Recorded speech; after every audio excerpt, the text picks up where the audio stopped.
tree, and that's kind of like my main emphasis of study. I just need a clicker.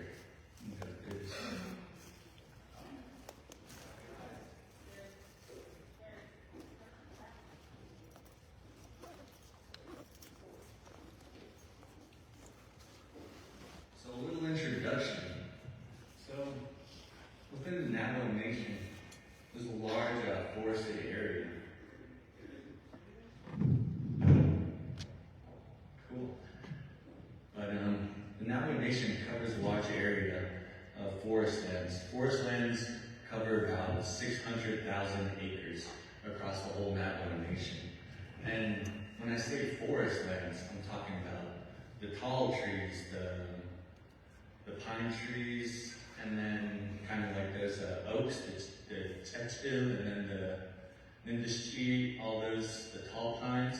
And then I'm going to be talking about woodlands. Woodlands are pinyon trees, and then the gud. And they kind of have these different layers. So on the lower elevation, we see this pinyon and juniper woodlands. And as you go higher, up and towards the mountains, you go towards the ponderosa pine, and then the oaks. And this is just this map of it. So a lot of this brown area is where the juniper and pinyon trees are, and these green areas on this map, that's where those tall pine trees are located. And then we talk about this change that we're seeing right now. It might not be a good change, but we're seeing that change today in this generation that I'm currently in. A lot of us see these dead trees around, these dead pinyon trees. How many of you have dead pinyon trees around your house that were once alive, now they're not anymore? It's the same thing here. So we're seeing this impact of climate change. Who's familiar with the term climate change?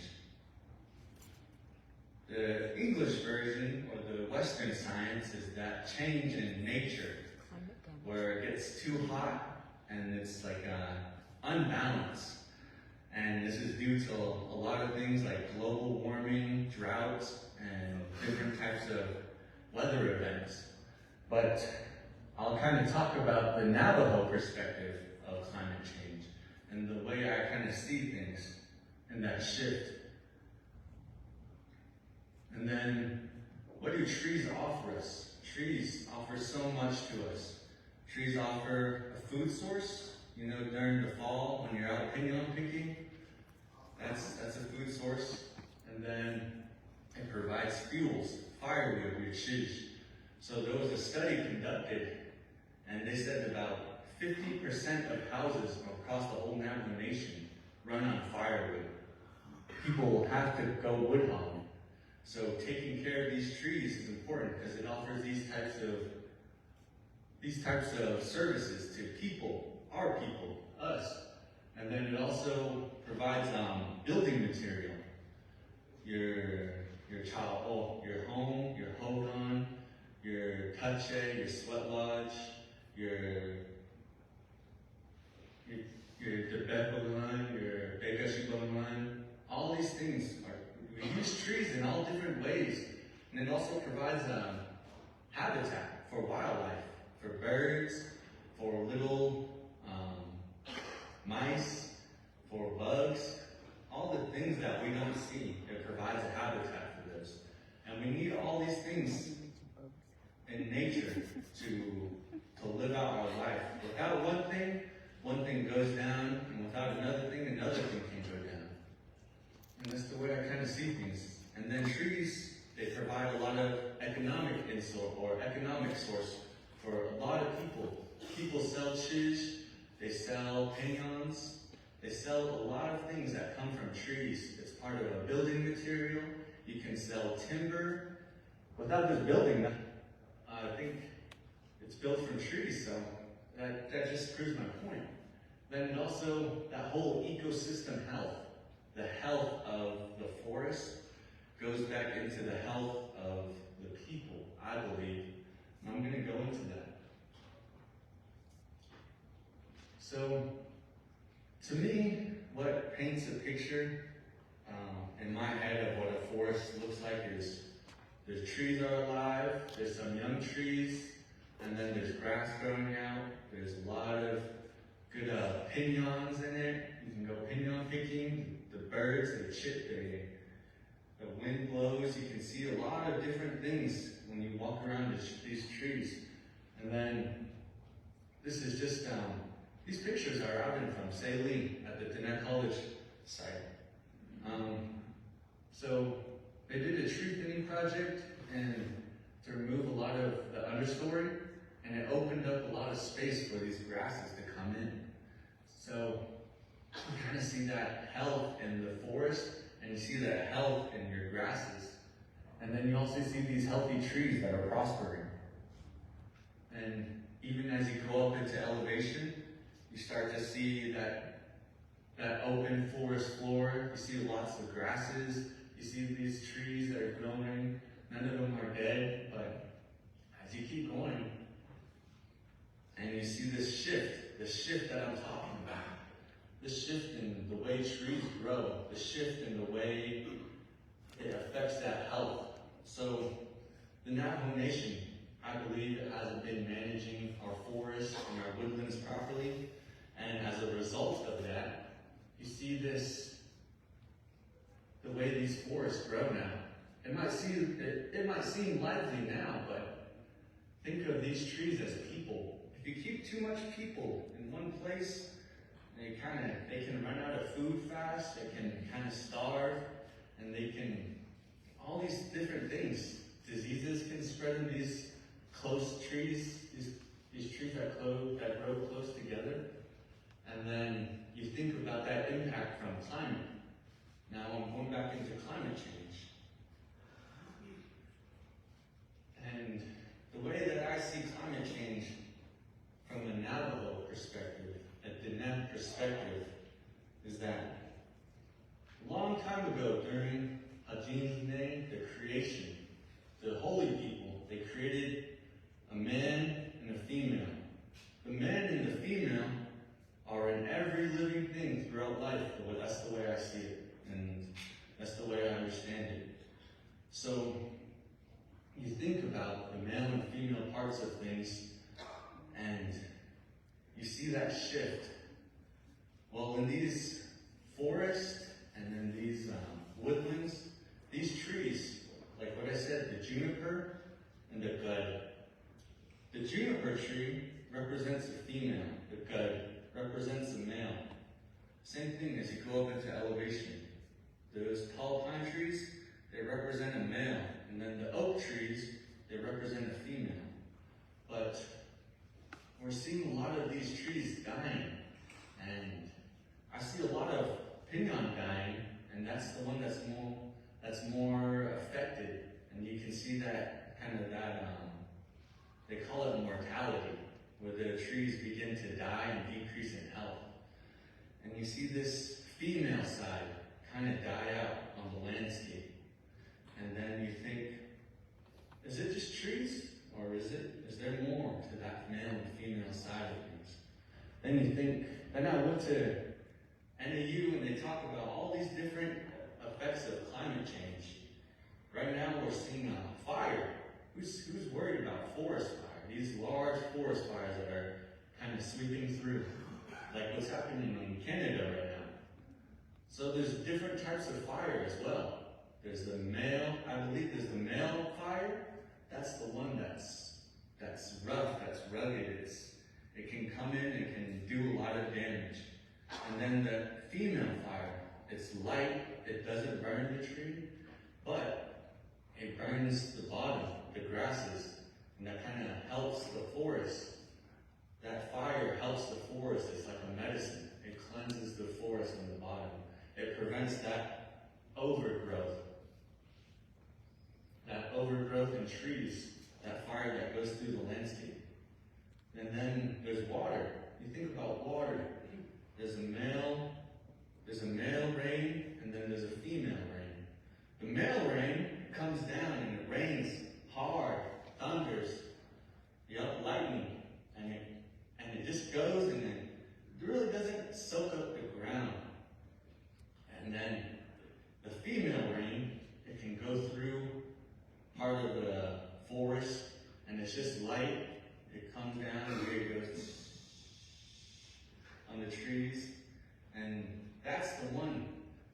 trees need these different types of male and female fire, water, and these different things, the fire, the water, the rain, they help the tree grow in a certain way.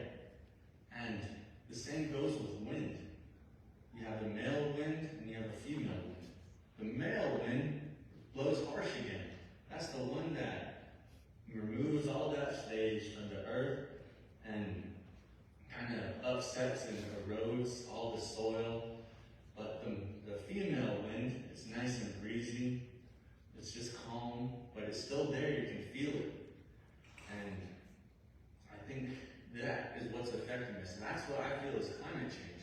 Climate change is when all this male wind, the male fire, male rain just happens. There's no more female water, there's no more female rain, there's no more female wind, there's no more female fire on these forests.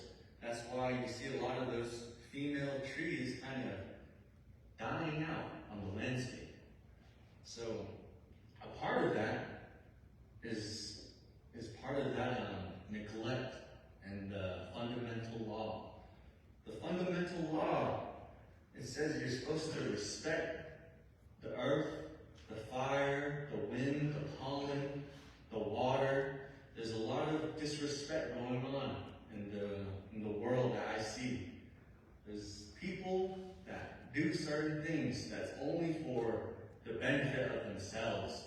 They don't respect any of those trees, that dirt, Mother Earth. They don't respect that.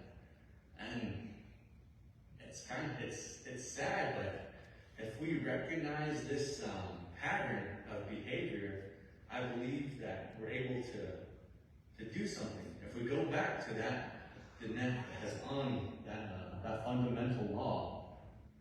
And these trees, they're alive. I believe they're alive. They can hear you. I heard from someone, there was a gentleman. He was talking to a group of people, and I was happening to listen. He said, these plants, they're alive. You'll see them.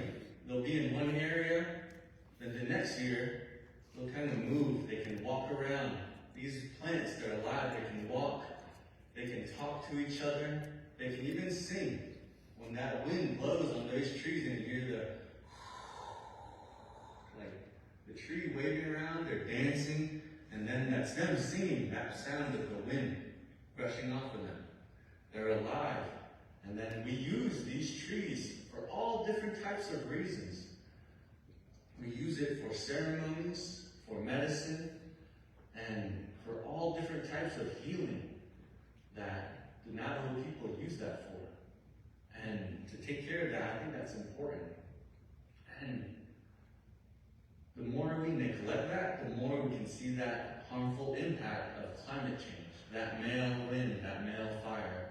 If we just give a little offering to a tree, if we do something, acknowledge that tree is alive, acknowledge that these plants are living, I feel like that can go a long way into preserving the tree itself. But to recognize that these forests need management is also part of that process. So back in 2018, Diné College was a part of a research project on within the Diné College site. So right here's Diné College on the Saley campus. They implemented research sites to study the effects of tree thinning. Tree thinning is just the removal of these smaller trees that are on the landscape. And that's to help the growth of the older trees. The older trees are capable of growing more if there's more nutrients on the ground. So they did a tree thinning project. They thinned out 5 of these boxes. I don't know if anyone can see that. And they left these other plots, we call them plots, and they left it unthinned. And we're doing research now that kind of goes hand in hand to the effects of these tree thinning processes. How is this tree thinning affecting the way piñons grow? How is it affecting the way the grasses grow? How is it affecting the way those the things you can't see, like the germs, the bugs, the parasites? how is it affecting all these things? And you kind of think of all of this, and it goes through my mind. And then I was lucky enough to have this presentation about a year or two ago, I can't remember. And I started researching the fundamental law, and I was like, if we want to research this, we have to do it in the right way.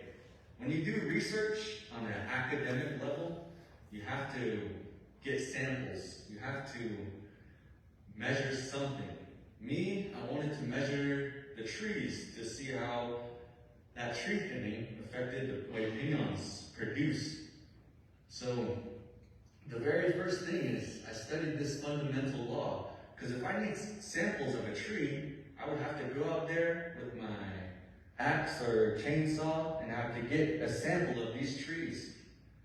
But you can't just take something from these trees. You have to give an offering or something to it. So that's what I followed this fundamental law, this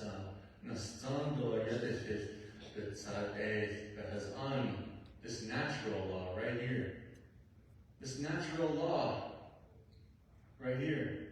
It states the rights and freedoms of the people to use the land or to use the sacred elements of life, as mentioned above, which is that pollen, the trees, the air, the water, the fire, all that natural resource to those sacred sites and other living beings must be accomplished through proper protocol of respect and offering. And these practices must be protected and preserved, for they are the foundation of our spiritual ceremonies and the net way of life. So, in academics, when you study with all these Vilaganas, they don't think about this. They don't think about how they take something, how it will affect that way that landscape was. It feels like they just take it. They don't give that offering. They don't follow those protocols that our Hozhò or Masanas had.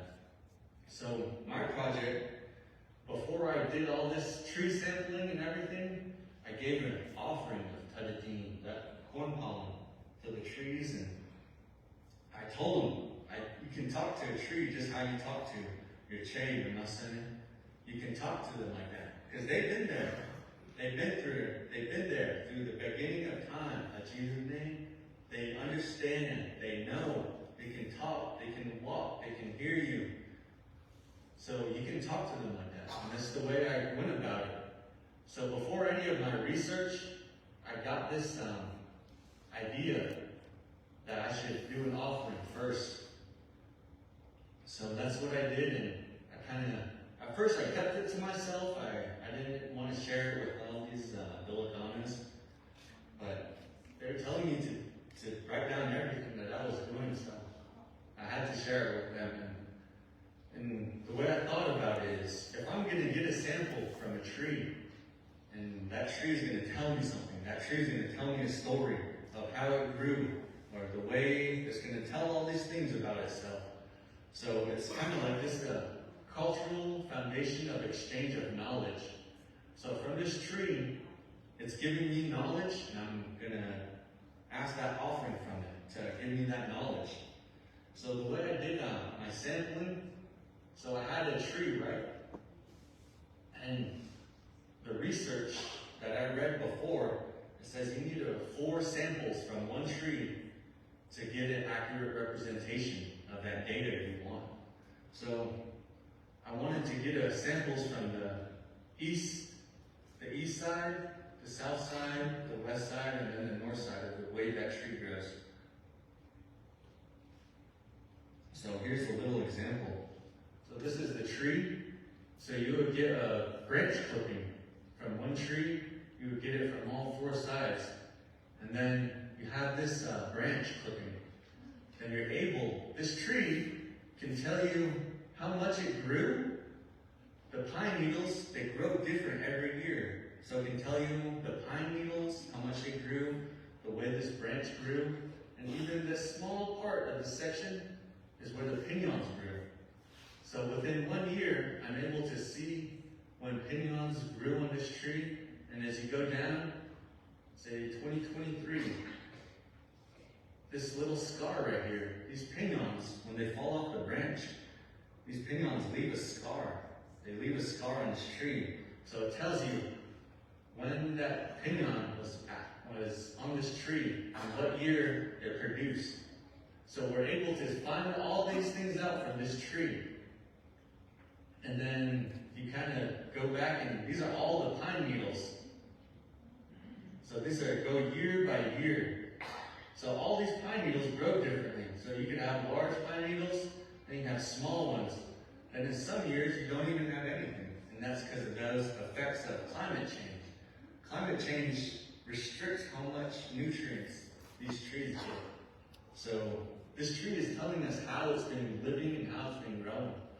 And the way I'm doing this now is I'm gathering all these the piñon cones, and I'm kind of looking at the seed production, and I'm going to look at how good these trees grow. And I'm comparing it between those treated and untreated. So all this research will go into future steps for land management and forest management. So we can learn how trees can grow better, how trees can be more healthier, how trees can produce better tasting piñons, how seeds can produce more, all of these different aspects. So that's a little all I had, and thank you.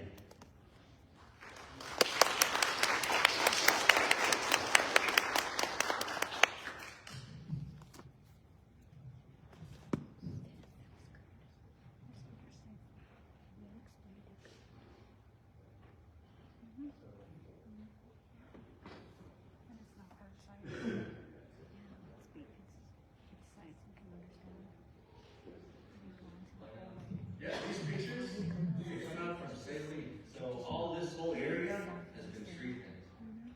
So they did that tree thinning project, and they really removed a lot of those the younger trees, and they're going to see how it affects these older trees. And we're lucky enough. This tree right here, it was about 600 years old, and it's a piñon tree. So we have these old-growing forests, and I feel like they can tell us a lot about how they grew and the effects that they're going through that process of climate change and everything.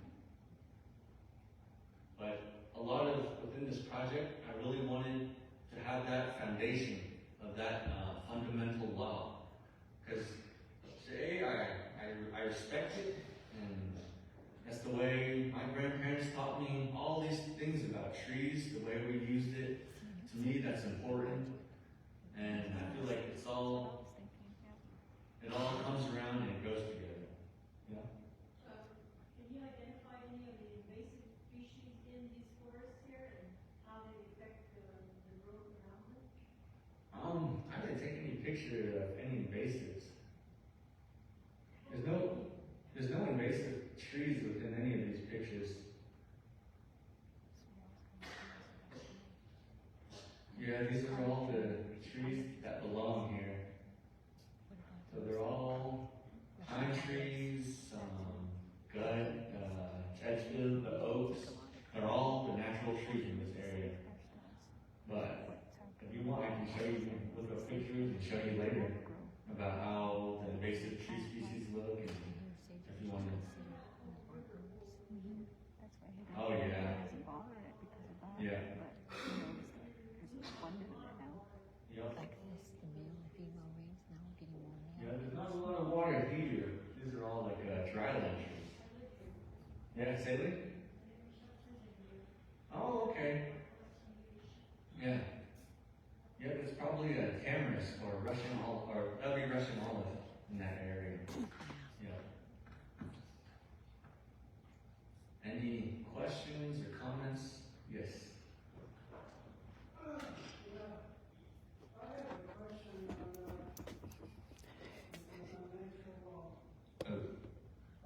You mentioned climate change. Is that part of natural law? Climate change is an effect of the disrespect in that natural law. The way our land managers today that are in Winter Rock, they're not not doing anything about what's going on. They're not doing their offerings. They're not acknowledging that those trees, that they're alive, that they're actually living like their relatives. They're not doing that. There's hardly any management being done on the Navajo Nation, I believe. So climate change. One more, the way I kind of understand climate change today is it's there because of the pollution that we put up in the air. That's what makes it climate change. To me, it's not natural. Yep, it's the effect of how people disrespect nature. All these other people that come in and they think this is ours. We'll do whatever we want. We don't care how the future is. That's what happens when people think that way. These people that come in, they disrespect that natural law. And that's why all these bad things are happening. They're going by this man-made law. They say if you follow too much man-made law, that's what happens. You see that negative, those bad impacts, like climate change.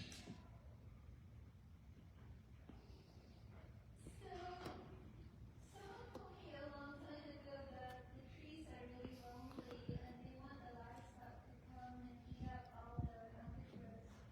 Is that a good way to do it? The same person said management by livestock.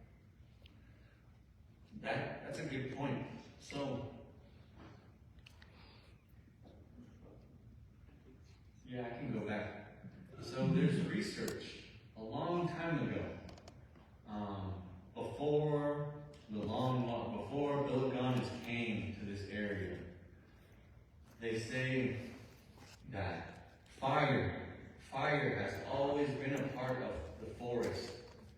Fire has always helped the forest grow, has always helped grasses grow.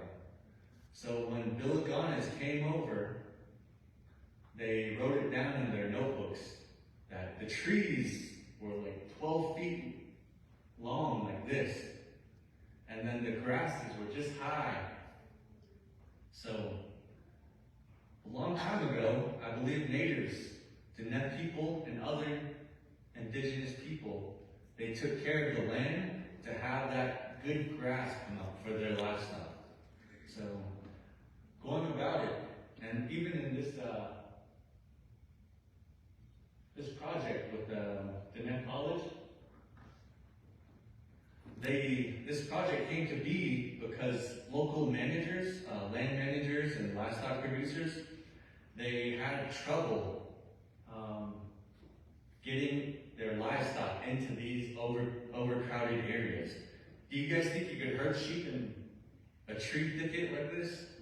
Do you think there's grasses in these areas? I don't think so. So part of that process of tree thinning and that tree removal, I think it's essential for producers, because you can have grasslands that look like this. Now this area, a lot of these grasses came out after that tree thinning. But you saw trees on the landscape, so that's that balance again. You're trying to balance things out. You have enough grasses, you have enough trees, you have enough of all these things, and then you're able to manage these lands properly with livestock, because this provides feed for a lot of livestock. So, does that answer your question? Oh, I believe she was next, and I'll go with you. Well, first, Hozhò, for your words and for your perspective. It's presented in a way that's easy to understand, which I appreciate, and then the science too isn't so overly complicated. Yeah. But I was wondering, in terms of natural law, I understand what you're saying, that the land management practices that are being used now are more of a Western concept rather than the Diné concept, where we offer before we take, we offer to acknowledge and terms of the academic side of where you're coming from, if that's embraced, like have you gotten pushback from sharing this type of perspective? Because, you know, a lot of majority isn't gonna understand that natural law that we're coming from. I haven't got any pushback from it.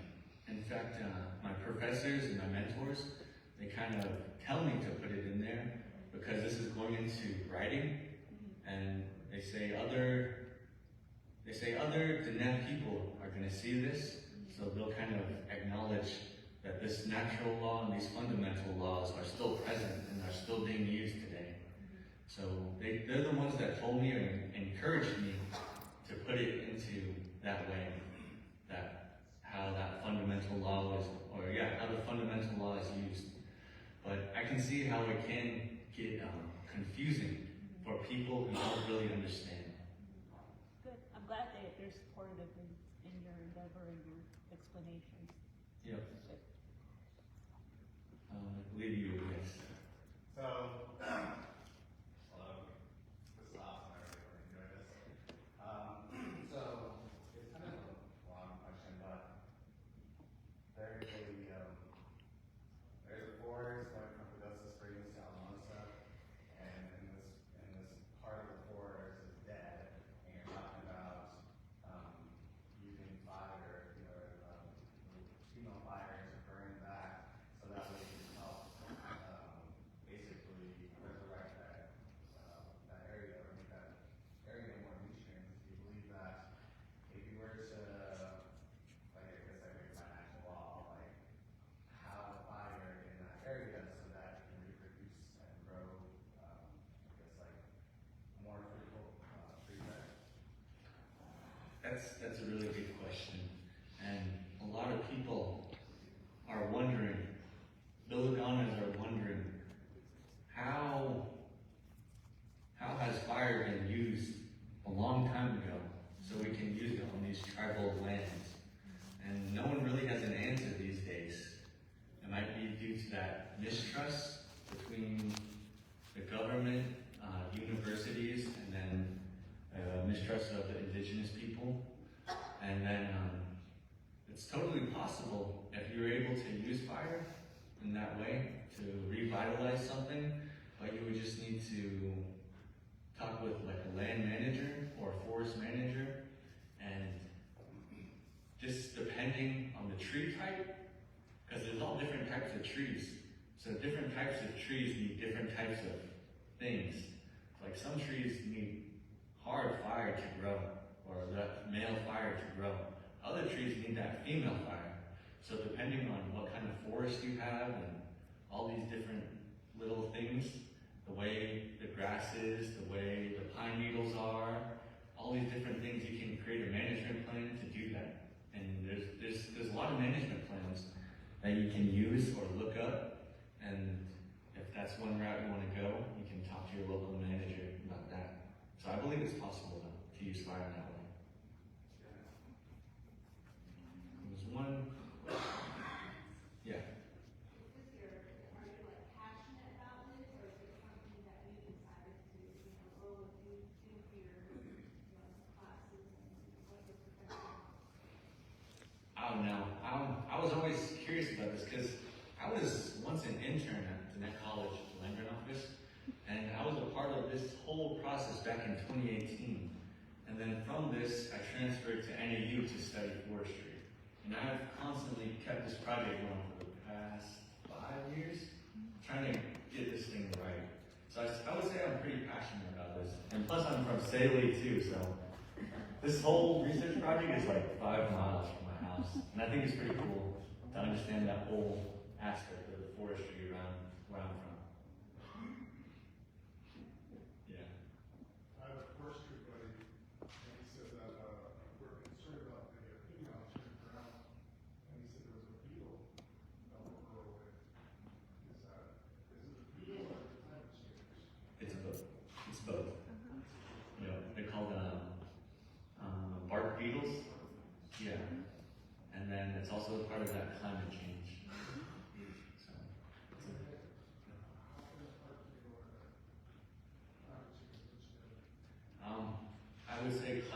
would attack it first.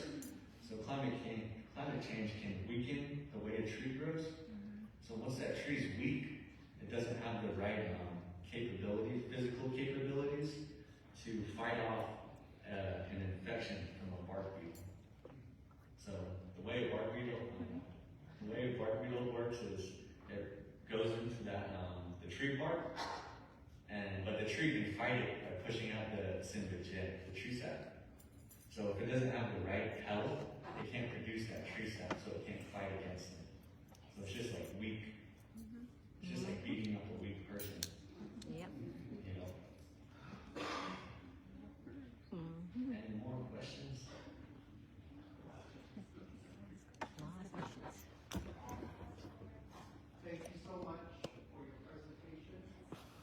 I'm very grateful that people your age, younger generations, are beginning to understand the importance of natural law. Of all the laws, the fundamental law, natural law, is the most important one. It impacts not only this world that we live on, but it impacts the universe that we live in. And, when it comes to our land, the one thing as a net that we are not, that we're forgetting is there's another world underneath the soil, the land that we see. And one way I can describe it is if we plant a tree now, most people are going to plant a tree just by digging into the ground and putting that tree into the ground. And they clear out everything around it. They forget that all the plants that we have, minus the invasive plants that we have, like the Russian olive tree and other types of bushes that come in. All the other indigenous plants that we have around us, the roots of those plants, of the trees, they all communicate underneath the ground. And if we remove a lot of that stuff, that communication is no longer there underneath the ground. And the insects also benefit from that. The prairie dogs that we see benefit from that. They help the soils. The gophers and all of that we don't see that, they come out at night. And I think it's really important that we start focusing on natural law. And it impacts the moisture, whatever goes up into the air to create the clouds that we have. It impacts everything. And I just wanted to bring that up about the importance of the plants around us. And the more plants you see living together, that is where the health is at of the environment. And you can plant food there too, besides clearing it out. And that food that grows is what gives the nourishment to our bodies. Anything that we grow,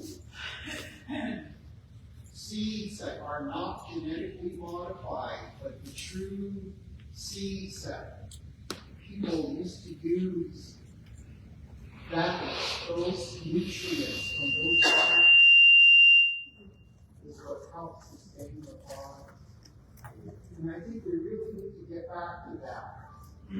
Because today we see so many people around us that are having physical illness. And we got to start taking those plants, those foods that we grow, the water that we drink, it needs to be natural. And we got to start sustaining the bodies so we can be healthy people, and to teach the young people that we have around us, show them What we eat now is what's going to make us healthy in the future, mentally, physically, and spiritually. So thank you again for your presentation. Thank you. It's really good words. And another thing that is a part of that natural law is that us as the net people, we have the right and responsibility to take care of all of those living things, like what you were just saying. So I just wanted to emphasize that, and you made some really good points. Yeah.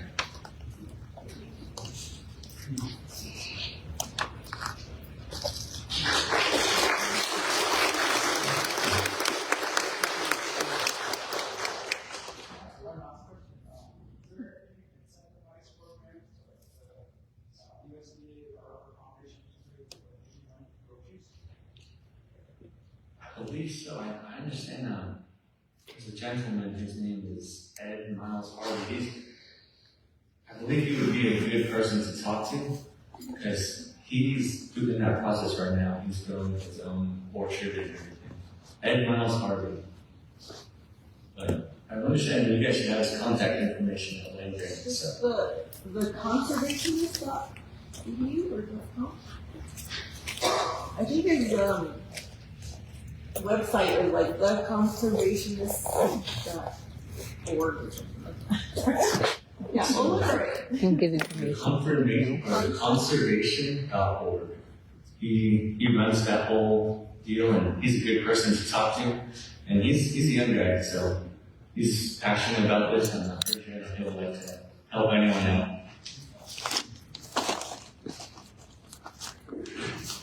Any other questions?